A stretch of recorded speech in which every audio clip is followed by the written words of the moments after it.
네, 표창원의 뉴스사이킥 3부 문을 열었습니다. 뜨거운 정치 현안과 함께 대한민국을 바꿔나갈 정책 이야기를 다뤄봅니다. 여의도 정책 발굴단, 오늘 나오신 분 소개해드리겠습니다. 국민의힘 윤석열 캠프 대변인을 맡고 있지요. 김병민 경희대 행정학과 개공교수 나오셨습니다. 안녕하세요. 네, 안녕하세요. 반갑습니다. 네, 그리고 더불어민주당 이재명 캠프 대변인으로 활약하고 계신 최지은 서울대 국제대학원 겸임교수 모셨습니다. 안녕하세요. 반갑습니다. 네, 자 조종훈 의원은 오늘 국정감사 때문에 부득이하게 나오지 못하셨고요. 두 분과 더 이야기를 길게 나눌 수 있을 것 같습니다. 결석이 잦으세요. 네. 자, 지금 유튜브로도 방송 나가고 있습니다. 유튜브 댓글도 실시간으로 저희 제작진과 함께 확인을 하고 있으니까요. 예, 표창원의 뉴스하이킥 검색해서 유튜브도 많이 봐주셨으면 좋겠습니다. 최지은 대변인께서 이제 이재명 캠프 일단 해단을 했죠. 그리고 이제 네. 조금 있으면 이제 민주당 전체 이제 선대위가 꾸려질 텐데. 그렇습니다. 해단식을 했고요. 네네. 그래서 지금 경선 캠프는 없고 아직 본 캠프가 꾸려지기 그 사이. 이기 때문에 네. 대부분의 이제 캠프에 계셨던 분들이 지금 공식 직함은 없는데 그럼에도 불구하고 뭐 신문은 계속 나오고 언론 대응은 있고 그래서 예. 이제 봉사하는 활동을 하고 계십니다.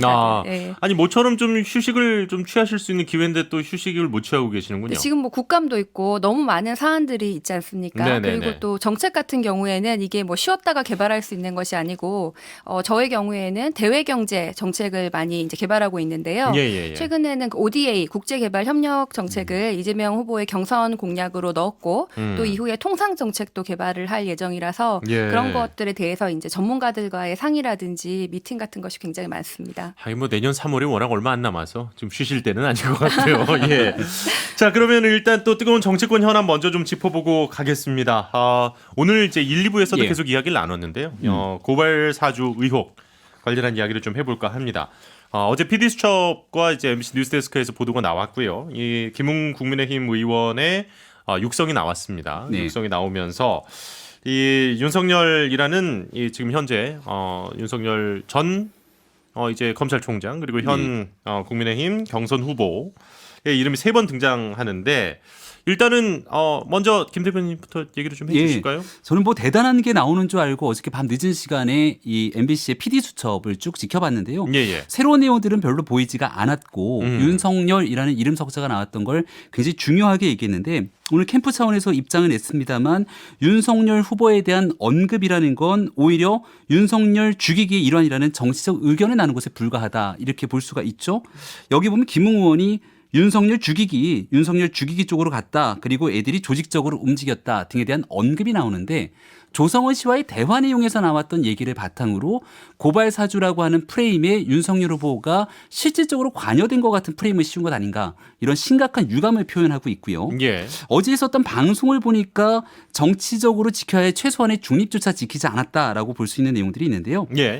이재명 지사 캠프에 소속돼 있는 것으로 보이는 유모 교수가 전문가인 것처럼 나와서 얘기를 하게 되는데 이 모습들을 지켜보면서 과연 국민들께서는 어떤 판단을 하시게 되실까 매우 아쉬움이 컸던 내용이라고 생각합니다. 그러면 이제 첫 번째 대화에 대해서는 예. 어떻게 생각을 하십니까? 이게 만약에 이제 내가 가게 되면 찾아가야 되는데 예. 제가 가면 윤석열이 시켜서 고발한 것이다가 나오게 되는 거예요라고 나왔는데요. 그렇죠. 여기에 대해서 마찬가지로 이 고발 등에 대한 언급들을 조성원 씨와 둘이 대화를 나누는 과정에서 나온 것 아닙니까? 예. 그러니까 본인이 가지 않겠다 등에 대한 언급을 하면서 윤 후보를 꺼내게 된 것인데요. 그 당시 2020년 4월 2019년 9월 달에 조국 전 장관 수사 이후로 윤석열 당시 검찰총장이 범여권으로부터 상당한 정치적 핍박을 받았던 것 다 기억하실 것 아니겠습니까? 예. 그리고 그 당시 총선 전에는 한동훈 검사장과 관련 그리고 총선 때 검언 유착이라는 해괴한 프레임을 씌워서 선거에 여러 정치권에서 공격들이 들어오게 됐는데 당연히 당시 검찰에서는 윤석열 후보에 대한 언급들 이름들이 늘 회자될 수밖에 없었던 일이기 때문에 그 내용들을 김웅 의원이 언급했을 뿐 이 여기에 나와 있는 녹취록을 바탕으로 도대체 윤석열 후보가 뭐가 어떻게 언급되고 개입됐다는 것인가 이에 대해서 하나도 확인된 내용들은 없다라고 생각합니다. 네, 일단은 그러면 또 우리 최지은 교수 얘기 또 들어볼까요? 아니 일단 녹취록에 윤석열 후보 이름이 언급이 되었고 또 실제로 김웅 당시의 후보도 그렇고 뭐 전 검사도 그렇고 이분들이 왜 이것을 했을까? 그 인센티브가 뭘까? 그 요인이 뭘까? 그러면 윤석열 후보 같은 경우에는 본인의 명예훼손에 대한 것을 이제 얘기를 하고 싶었던 그 이유가 있는 것이죠. 그래서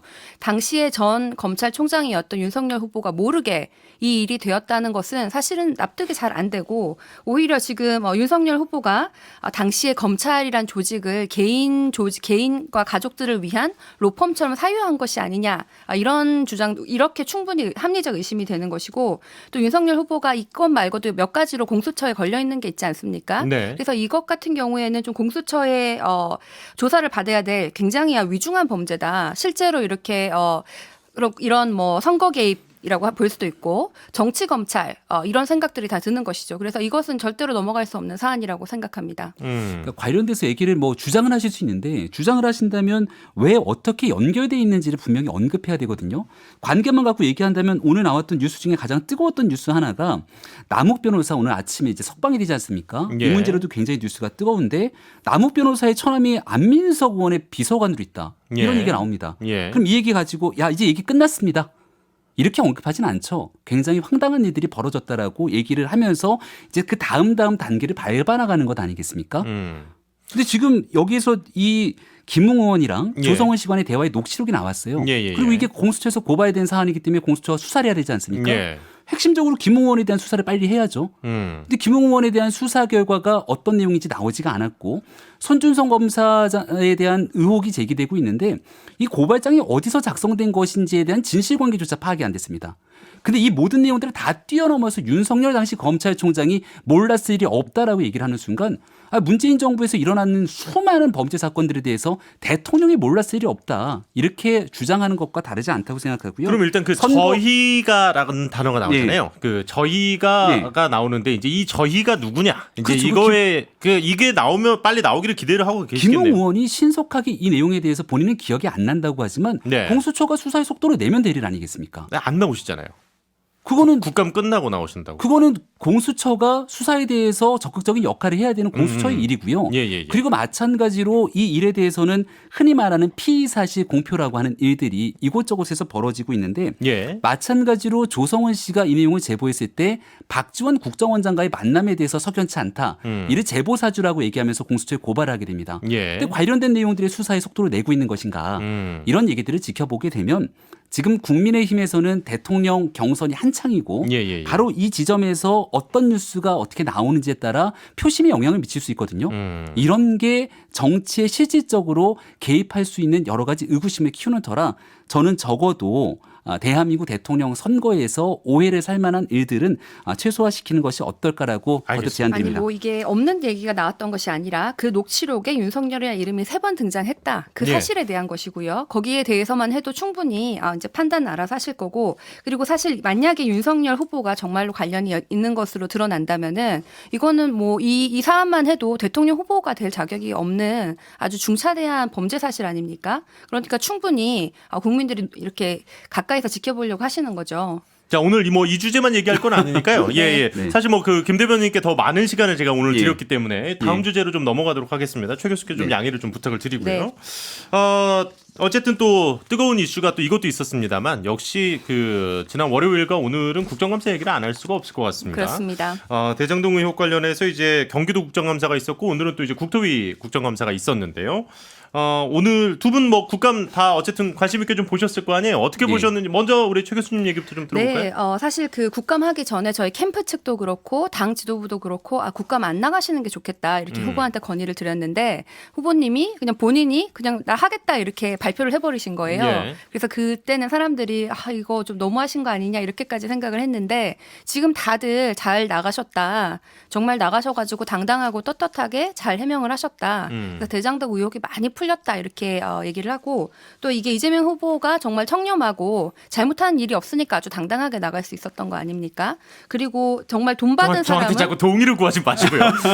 제가 여기서 저도 모르게 그렇죠라 이렇게 얘기하면 제가 되게 이상해지니까 예. 그리고 돈 받은 사람은 지금까지 드러난 사람은 곽상도 의원의 그 아들을 비롯해서 다 예. 국민의힘과 관련된 사람들이죠. 그래서 돈 받은 사람들이 범인이다. 예. 이것이 이제 문제가 주요 이제 주요 결과고 그리고 이재명 후보는 청렴했다 이런 것이 지금 주요 결과로 알겠습니다. 남아 있습니다. 예, 예. 네, 네. 김 대변인. 진보정당인 정의당의 심상정 의원의 오늘 패널 판넬에서 나왔던 네네네. 메시지가 회자가 많이 됐는데요. 돈 받은 자 범인 예. 그리고 설계한 자는 죄인 이런 얘기를 정의당인 심상정 의원마저도 하고 있기 때문에 예. 국민들께서는 국정감사를 통해서 진솔하고 솔직한 화천대유 대박이 화천대유 범죄가 과연 어디에서 시작됐는가에 대한 솔직한 답변을 듣고 싶었을 텐데 이재명 지사가 달변 아닙니까? 그러니까 제기되고 있는 많은 얘기들에 대해서 이런저런 이유를 들면서 피해간 것 같다는 생각이 드는데 국민들의 마음까지 움직이지는 못했다고 저는 생각을 합니다. 예. 대표적으로 본인이 기억이 나지 않는다라고 선택적인 기억을 강조했던 지점이 있는데 유동규 전 본부장 임명 같은 경우 정말 중요한 일이거든요. 아, 그거는 해명을 했죠. 해명을 했지만 예, 여기에 예. 대해서 유동규 전 본부장의 임명 과정을 오늘 물었을 때 그렇죠. 거기에 대해서 처음에는. 예, 분명하게 기억이 나지 않는다는 방식으로 이 내용들을 회피해가는 모습들을 봤는데 음. 이런 측면들을 보건대 정작 중요하고 궁금해야 되는 내용들을 다 밝히지 않은 것 아니냐? 예. 두 번째로 조폭 관련된 내용들에 대해서도 껄껄껄 웃으면서 이제 오히려 이 김용판 의원 등을 좀 무시하면서 지나갔는데요. 아니, 하지만 근데, 예, 네. 한마디만 하고 답변 좀 해주세요. 국민들이 궁금한 것은 김용판 의원이 제기됐던 문제도 있는데 제가 이재명 지사라면 본인의 수행비서가 조폭에 관련된 사건들이 연루돼 있다는 것 때문에 많은 국민적 의구심이 커지지 않았습니까? 예. 이런 얘기들을 조금 더 적극적으로 항변하면 어땠을까라고 하는 생각도 듭니다. 근데 김용판 의원이 보여주신 그 사진은 제가 그 국감을 TV로 보고 있으면서도 이거는 좀 말도 안 된다라고 생각을 했거든요. 예. 근데 전직 경찰의 간부이신 분이 사실 확인도 없이 전혀 사실 무고한 사실을 가지고 사진을 가지고 와서 뭐 국제 마피아와 연관이 되어 있다. 사실 대통령 후보가 국제 마피아랑 연관이 되어 있으면 후보될 자격이 없죠. 이 엄청난 것을 마치 확인도 하지 않고 있는 양 얘기를 한 것은 정말 이 국회의원의 면책 특권은 이런 권력자들에 대해서 뭐 독재에 대해서 항의하라고 준 것이지 있지 않은 사실을 허위로 퍼뜨리라고 준 것이 아닙니다. 그래서 이건 정말 이건 뭐 껄껄껄 웃었다 그러는데 얼마나 황당한 일입니까? 이게 충분히 그럴 수 있고요. 그 얘기는 사실 이제 1, 2부에서도 우리가 또 김용판 의원 관련해서 네. 충분히 나눴기 때문에 자 그러면 이제 아직도 뭐 얘기할 것들이 많이 남아 있습니다. 일단 빨리 좀 광고를 듣고 와서 남은 이야기 좀 길게 나눠보도록 하겠습니다. 광고 듣고 올게요. 네, 표창원의 뉴스 사이킥 오늘 재판 관계로 허유로 아나운서와 함께 하고 계십니다. 여의도 정책 발굴단 두 분과 함께 계속 이야기 나눠보도록 하겠습니다. 지금 또 김영민 대변인 나오셨으니까 예. 얘기를 또 안 하고 넘어갈 수는 없을 것 같아요. 좀 최근에 논란이 됐죠. 윤석열 예비 후보가 전두환 대통령이 5.18 빼면 정치는 잘하지 않았느냐 이 발언에 대해서 뭐 정말 여야 가릴 것 없이 지금 뭐 말 그대로 융단 폭격입니다. 뭐 원희룡 예비 후보는 이거 후보 사퇴까지 갈 무게감이다. 뭐 이런 강조까지 하셨고 이건 뭐 여야를 나누지 않고 지금 이런 얘기가 나오고 있는데 예. 캠프 측에서는 또 이렇게 앞뒤를 자르고 그런 거다. 뭐 이렇게 얘기를 하십니다만은 과연 이 표현이 적절했느냐 여부에 대해서 사과라든지 이런 부분은 또 없는 해명이었기 때문에 예. 말들이 계속 나오고 있어요. 이건 어떻게 보시는지요? 뭐 이렇게 주시는 의견들을 다 경청하고 있고요. 예, 예. 그리고 일단은 내용들에 대해서 전체적인 전문이라든지 총체적인 발언들 아마 지켜보셨던 분들은 많지는 않으실 거라고 봅니다. 그래서 그 내용에 대한 해명을 조금만 더 드리고 싶고요. 전두환 대통령 시절이 김재익이라고 하는 이 경제 전문가에 대한 등용 문제를 언급하면서 예. 대통령이 인재를 등용하고 전문가에 대한 권한 위임 등에 대한 언급들을 했던 발언 취지였다는 점들을 조금 설명을 드리고 싶고요. 이제 역사 인식 등에 대해서 이제 언급하시는 분들이 있는데 윤석열 후보 하면 제일 먼저 떠오르는 게 과거 신군부의 서슬퍼런 권력이 살아있던 시절 12.12 군사 쿠데타에 대한 모의 재판에서 이 판사 역으로 전두환 씨에 대한 무기징역을 선고한다라고 했던 윤석열 후보의 모습들을 기억하시는 분들도 많을 겁니다. 그래서 예나 지금이나 전두환 정권에서의 그 독재와 폭압 그리고 잘못됐던 일들에 대한 역사의식 전혀 하나도 변함과 틀린 것이 없다는 말씀 다시 한번 거듭드리고요. 예. 대통령의 인재 등용에 대해서 전문가를 본인에 대한 친분이라든지 이런 것과 관계없이 써야 된다는 그 내용 발언에 대한 취지에 대해서 다시 한번 좀 설명을 드리고 싶습니다.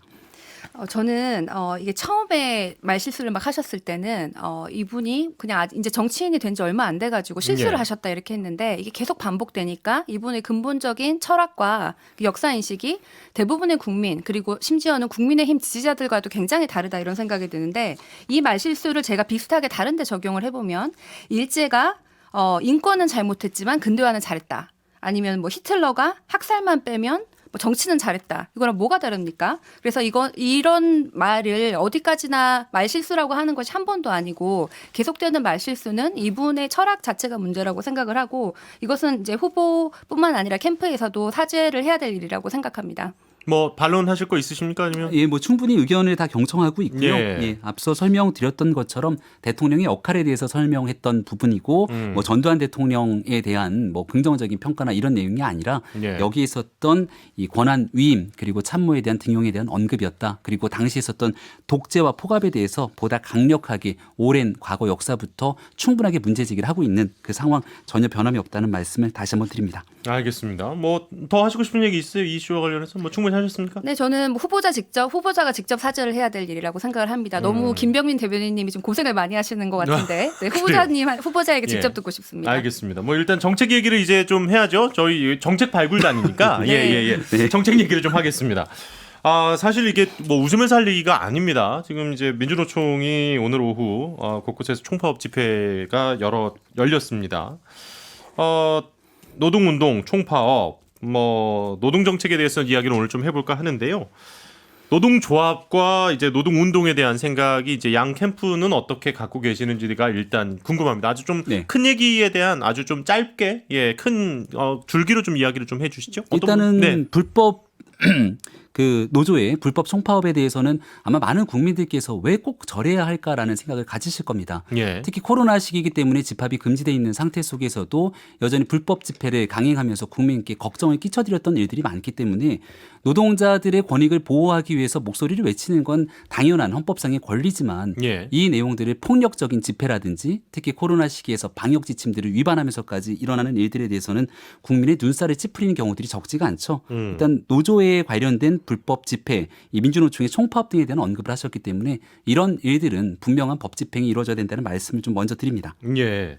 그러니까 그 민주노총 총파업에 대해서는 아마 뭐 상당히 많은 분들이 지금 비슷한 생각을 예. 하실 것 같고 제가 지금 여쭤보고 싶었던 거는 전반적인 이제 노동조합이라든지 노동자들의 파업과 관련된 이슈에 대해서는 어떻게 생각하시는지에 대한 그걸 이제, 질문도 예. 조금 이따가 한번 이야기를 해주시고요. 네, 먼저 뭐 민주노총 관련해서는 저도 사실 이 코로나 상황에서는 좀 민주노총에서 대승적 차원에서 좀 최대한 파업을 자제해 주시기를 좀 바라는 마음입니다. 이제 예. 사회 구성원으로서 사회적 책임이라고 생각하고 다만 이 총파업 목적이 불평등 해소와 같은 아주 중요한 사안이었기 때문에 이것에 대해서는 우리가 좀 해결할 방안을 함께 논의할 필요가 있다. 예. 이런 생각은 들고요. 네. 아까 말씀하신 것처럼 뭐 전반적인 노동에 대한 생각이 어떠냐라고 하셨는데 이재명 후보는 그 소년 시절부터 이제 공장에서 일을 했던 노동자였고 예.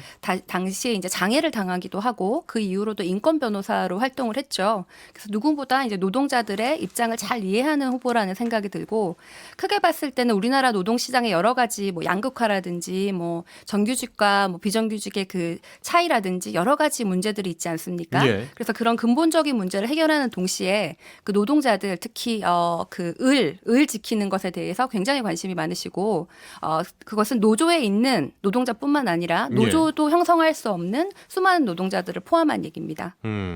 일단은 네. 그 윤석열 캠프에서는 큰 노동 정책에 대해서는 어떤 기조를 갖고 지금 좀 여러 정책들을 계획을 네. 하고 계시는지요? 노동자의 권익을 보호하는 거는 국가가 가져야 될 가장 큰 책무라고 생각하고요. 제 개인적으로 정치를 하면서 가장 안타까웠던 일 중에 하나가 젊은 노동자였던 구이역 김군 사건을 네네네. 바라보면서 정말 굉장히 가슴이 아팠던 적들이 있습니다. 그러니까 정작 보호받아야 될 노동자들의 가장 어려운 권익들을 보호받지 못하는 상태에서 기득권으로 불릴 수 있는 노조가 과도한 불법 집회를 통해서 국민들의 시선을 오히려 편견을 가지게 만드는 것은 아닌가에 대한 생각을 갖고 있고요. 예. 그래서 당시 국민의힘으로 당을 변경하면서 당명을 변경하면서 비대위를 맡았고 네네. 정강정책에서도 노동자의 권익들을 두텁게 보호해야 된다는 얘기들을 굳건하게 넣었던 이유기도 합니다. 예. 그래서 마찬가지로 이 노동자의 권익을 보호하기 위해서 이 법의 보호망 테두리를 강하게 갖춰놓기 위해서 소외되거나 이 눈에서 보이지 않는 그런 노동자의 권익 보호와 함께 분명하게 이 권익의 차이가 나게 되는 건 충분하게 기득권을 갖고 있음에도 불구하고 과도하게 불법적인 형태로서 이 이 노동자들에 대한 인식들을 잘못 가져가게 만드는 일에 대해서는 법의 이 분명한 평가가 강조될 수 있도록 해야 되는 두 가지 측면들을 좀 강조하고 싶습니다. 제가 한 가지 여쭤볼게요. 예. 김병민 대변인님은 노동자에 대한 굉장히 중요한 것을 같이 공유하시고 많이 생각하시는 것 같은데 김병민 대변인님이 대변하시는 그 후보님은 노동자들에게 120시간이라도 일하게 해야 된다라는 발언을 하셨어요. 그래서 실제로 그 노동 시간에 대해서 그리고 노동자의 권리에 대해서 어떤 입장을 도대체 가지고 계신 겁니까? 이런 얘기들이 이제 가짜 뉴스다라고 저는 좀 얘기를 하고 싶은데요. 예. 120시간을 일해야 된다는 얘기가 아니라 후보자가 청년들과 함께 만나서 이야기를 하는 과정에서 전해 들은 얘기를 하게 된 겁니다. 우리가 지금 노동 시간에 대해서 52시간 근무제에 대해서도 긍정적인 평가와 함께 산업 현장에서 겪고 있는 어려움들 또 실제 노동자들도 이 52시간 근무제에 대해서 비효율적인 문제들을 제기하기도 합니다. 예. 특히 스타트업 같은 공간에서는 여기서 훨씬 더 탄력적으로 일할 수 있는 시간들을 늘려줘야 된다라는 얘기를 들었기 때문에 네. 이렇게 말하는 부분들도 있더라라고 얘기를 했던 것이고요. 노동자들에 대한 권익들을 보호하기 위해서 현재 있는 노동자들의 권익 보호도 중요하고 두 번째로는 실제로 일할 수 있는 그 노동의 일자리를 많이 만들어줄 필요가 있게 되는데 그러기 위해서 균형 잡힌 시각들을 강조했던 측면들을 후보께서 언급했고 그 누구보다 노동자들의 권익 보호에 대해서 깊은 관심을 갖고 있다는 말씀도 함께 드립니다. 아마 지금 두 분이 다 얘기하고 계신 것 중에 가장 큰 문제가 아마 이제 노동 시장의 양극화하고 네. 이제 어떻게 보면 이제 고용 안정성과 고용 유연성 뭐 쉬운 해고 가능 뭐 이런 이슈들도 꽤 이제 전 정부부터 계속 나왔던 얘기 아니겠습니까? 뭐 그렇다 보니까 뭐 말씀해 주신 것처럼 뭐 대기업과 중소기업의 격차 그리고 이제 정규직과 비정규직의 뭐 임금 격차부터 뭐 사실 이제 임금은 비슷하다 하더라도 나머지 복지라든지 이제 이런 것들도 이제 포괄적 임금이라 그러잖아요. 네. 예, 이런 것들을 포함했을 때의 큰 격차. 이런 양극화가 갈수록 커지고 있는데 이것에 대한 해결 방안은 뭐 양쪽 캠프는 어떻게 좀 마련을 하고 계시는지도 궁금합니다. 네. 뭐 일단 예, 먼저 교수님. 네, 뭐 제일 먼저 그 비정규직의 규모를 줄일 필요도 있지만은 동시에 이 비정규직이 처우가 훨씬 더 좋아지게 해야 된다고 생각을 합니다. 그래서 예. 우리나라 같은 경우에는 정규직과 비정규직의 임금 격차도 크고 말씀하신 것처럼 처우도 굉장히 큰데 미국 같은 경우에는 제가 지난번 옛날에 일했던 국제기구니까 좀 다른 상황이겠지만은 예. 비정규직은 월급을 더 많이 받아요. 왜냐하면은 일하는 시간은 오히려 근데 직업의 안정성이 없고 연금과 같은 혜택이 없기 때문에 예. 그래서 이게 동일 노동 동일 임금이 아니라 공정 임금인 거죠. 같은 노동을 했을 때 비정규직은 오히려 돈을 많이 받는 것이 공정 임금이라고 예, 생각을 예, 하고 예, 예.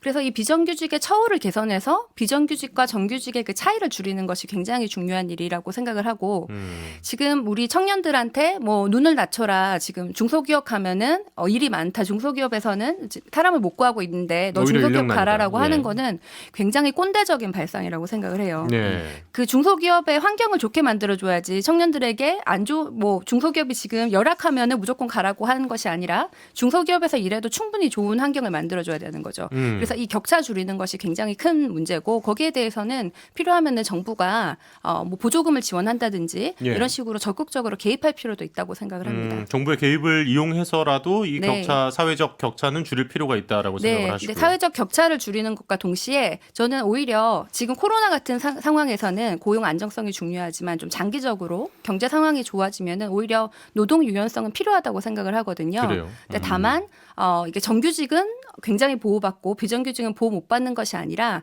정규직과 비정규직이 동시에 좀 노동이 유연해질 필요가 있는데 한편으로는 또 사회 안전망에 수반돼야 되겠죠. 근데 이제 이 노동 유연이라는 게 뭐 말 그대로 이제 유연하면 괜찮은데 이게 마치 그 사람을 쉽게 자르는 유연성과 관련되게끔 지금까지는 계속 이어져 왔지 않습니까? 그렇습니다. 그래서 네. 이 노동 유연성이란 말이 그대로 안 들린다는 게 네. 사실 문제 아니겠어요? 네, 그러니까 이 노동 유연성은 쉽게 자르는 것뿐만 아니라 쉽게 취업할 수 있는 것도 유연한 거잖아요. 네네네. 그리고 예를 들어서 이 업무 시간에 대해서 좀 탄력적으로 1년 정도는 뭐 이렇게 좀 쉬게 한다든지 여러 가지 유연성이 있는데 저는 좀 포괄적 의미에서 유연성이 필요하고 그리고 사실 이게 정규직과 비정규직의 차이가 한계가 굉장히 큰 것 중에 하나가 또 노동 유연성이라고 생각을 그렇죠. 하거든요. 예, 예. 전반적으로는 그 비정규직의 노동 환경이 좋아져야 되지만 오히려 사회 안정망이 굉장히 강화됐다는 그 전제 하에서는 노동 유연화도 같이 좋은 일자리를 더 많이 만들기 위한 목적으로 고려될 수 있다고 생각을 합니다. 네, 김병민 대변인님. 어려운 얘기이기 때문에 말씀하시면서도 그 여러 가지 고민들이 있으셨던 것 같고 얘기에 공감하는 부분들도 많이 있습니다. 예. 그러니까 우리가 일자리를 좀 많이 만들어내기 위해서 고용 유연화가 필요하다 이런 주장도 하게 되는데 예. 하지만 이 고용 유연화를 일방적으로 밀어붙이게 되면 쉬운 해고 때문에 일자리를 잃게 되는 분들에 대한 안정적인 문제가 해결될 수 없는 상황들이 있기 때문에 점진적으로 고용 유연화를 해나가야 되는 것은 맞습니다만 예. 해고를 쉽게 하는 고용 유연화를 일방적으로 밀어붙여서는 안 된다는 입장들을 갖고 있습니다. 그럼 거기에 대해서 이제 어떤 점들을 보완하면서 유연화 정책들을 같이 함께 끌고 가야 될 것인가가 고민일 텐데요. 예, 예. 실업급여에 대한 충분한 보장이라든지 직업 재교육 시스템의 강화라든지 사회 안전망을 어느 정도로 강화시키면서 중간에 합의를 이끌어낼 수 있는지에 대한 고민들이 필요하기 때문에 아마 최지은 대변인께서 얘기하셨던 내용들과 큰 틀에서 차이는 없을 거라고 생각하고요. 그럼 제가 두 다만 분께 딱 말씀 맞아 하시고요. 요 얘기는 이제 예. 고용 맞아 안정과 하시고요. 유연화에 대한 얘기고 예, 예. 말씀 주셨던 노동시장 양극화에 대해서도 아까 비정규직의 처우 개선 얘기 잘 들었는데요. 근데 중요한 건 하고 싶은 이상들은 많은데 이 일자리는 결국 민간 영역에서의 영역인 것이고 이거 정부가 예, 예. 다 해줄 수는 없는 것 아닙니까? 네. 이 양극화를 해소하기 위해서는 원인을 좀 진단할 필요가 있는데 지금 대기업과 중소기업 또 2차 제조업과 3차 서비스 산업 이 양극화가 심해지고 있는 기본적인 원인은 생산성 격차에서 있을 수 있다고 생각을 합니다. 예. 그럼 이 부분의 생산성을 키워내기 위해서 정부가 어디 집중할 것인가가 고민이 필요한데 4차 산업혁명, ICT 기술이라든지 이런 걸 접목시켜서 중소기업의 경쟁력을 강화시킬 수 있는데 정부가 역량들이 집중해야 되고 여기서 좋은 일자리가 넘쳐나게 만들면서 이런 지금 말씀하셨던 노동시장 양극화를 자연스럽게 민간에서 해결할 수 있는 마중물 역할을 정부가 터야 된다고 생각을 합니다. 예. 아니 두 분께 요게 갑자기 궁금해져 가지고요. 자영업자 하시는 분들은 최저임금이 지금도 높다고 너무 힘들다고 하시고 그리고 또 구인하시는 분들 구직하시는 분들 입장에서는 최저임금이 너무 낮다고 주장을 하고 있는데 결국 이제 문재인 정부에서 처음에 이제 주장했던 최저임금 10,000원은 어쨌든 못하게 됐습니다. 그죠? 예. 내년도도 10,000원이 안 됐기 때문에 두 분이 생각하실 때 최저임금 지금 적당합니까? 아니면 좀 더 올라가야 된다고 생각하십니까? 이거는 개인적인 걸 제가 저부터 궁금해서. 얘기를 할까요? 너무 급격한 시기에 최저임금을 많이 올려버렸죠. 또 경제적인 상황이나 환경들도 고려해야 되는데 이런 일들에 대한 고려 없이 정치적인 목적 달성을 위해서 섣부르게 갔던 것 아니냐라는 생각이 들고요. 예. 최저임금의 급격한 인상은 결국 소득주도 성장과 맥이 닿아 있고 예. 소득주도 성장의 핵심이라는 건 어려운 분들의 주머니를 두툼하게 만들어줘서 경제를 활성화시키겠다는 것 아니었습니까? 근데 최저임금의 인상을 통해서 일부 경제적인 소득들이 늘어났을지는 모르겠는데 급격한 물가 인상 그리고 심지어 부동산 가격에 대한 폭등으로 인해서 내 가처분 소득이 늘어났다고 판단하는 분들이 많지는 않은 것 같습니다. 경제정책 총체적으로 이 내용들을 접근해서 봐야 되지만 초창기 가장 중요하게 대통령이 풀어야 될 1년, 2년의 귀중한 시간을 소득주도 성장에 몰입하면서 결국 경제에 대한 비효율성을 극대화시킨 것은 아닌가에 대한 아쉬움을 말씀드립니다. 그 최저임금 10,000원은 여야 후보 모두가 주장을 했던 건 맞죠? 지금은 다 거기에 대해서 후회를 하고 유승민 후보에게 계속 같은 내용들이 네네네. 질문이 되게 되니까 여기에 대해서 분명하게 사과한다는 얘기들까지 하고 있었죠. 네. 저는 최저임금은 올라야 되는 그 방향이 맞다고 생각을 하고요. 예. 다만 아까 말씀하신 생산성이 더 중요하다 이렇게 얘기를 하셨는데 생산성에 같이 향상을 해가지고 그 최저임금이 충분히 오를 만한 환경이 같이 조성을 돼야 된다라는 네. 것은 얘기를 하고요. 예. 또 오히려 생산성이 우리나라가 낮은 이유 중에 하나는 매우 긴 근로시간입니다. 주 52시간제가 도입을 해도 OECD에서 굉장히 긴 과로노동국인데 우리가 거기에 대해서는 오히려 근무시간을 더 탄력적으로 줄일 수도 있지 않나. 그래서 아까 우리가 유연성 얘기를 했는데 예. 유연성과 안정성이 결합된 노동의 유연 안정성이 필요한 시기다 이렇게 생각합니다. 알겠습니다. 오늘 또 두 분과 벌써 이렇게 이야기 나누다 보니까 시간이 이렇게 많이 됐어요. 예. 자, 여의도 정책 발굴단 벌써 마칠 시간 다 돼버렸습니다. 지금까지 또 여러 이야기 함께 나눠주신 윤석열 캠프 대변인으로 활동 중인 우리 김병민 교수 그리고 더불어민주당 이재명 캠프의 대변인을 맡으셨던 이제 다시 또 당 열리면 가시겠죠 뭐. 최지훈 교수 두 분 함께 해주셨습니다. 고맙습니다. 고맙습니다. 평일 저녁 6시 5분에 여러분을 찾아갑니다. MBC 라디오 표창원의 뉴스 하이킥.